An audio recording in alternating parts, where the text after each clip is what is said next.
Solving puzzles with algebra. Dive into systems of equations. Hey there, future mathematicians.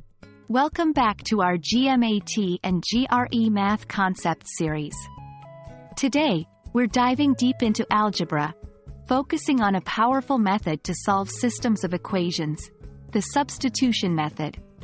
By the end of this video, you'll be a pro at solving these types of problems, and you'll be one step closer to acing your test. A system of equations is when we have two or more equations that share common variables. Think of them as puzzles where you're trying to find the values of the variables that make all the equations true at the same time.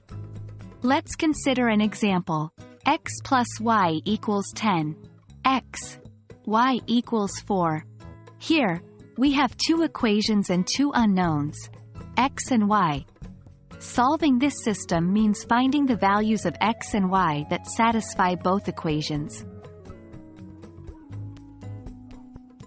The essence of the substitution method is to solve one of the equations for one variable in terms of the other variable. Once you've done that, you can substitute, or replace, that expression into the other equation.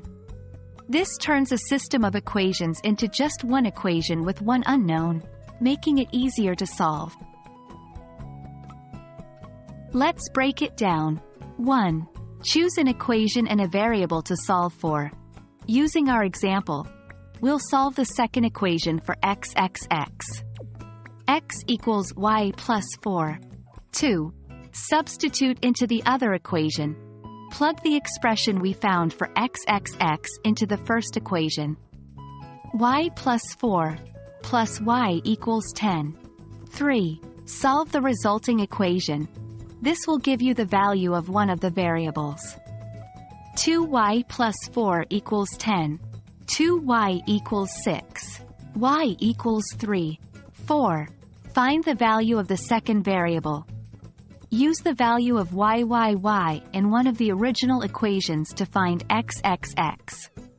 X equals 3 plus 4 equals 7. Voila!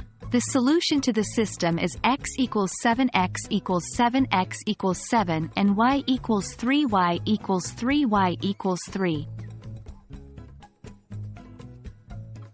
1. Clear fractions or decimals first.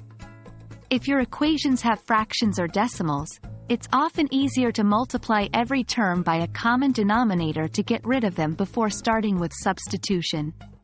2. Check your solution. Once you find the values for your variables, plug them back into both original equations to ensure they are correct. 3. Choose the easiest equation.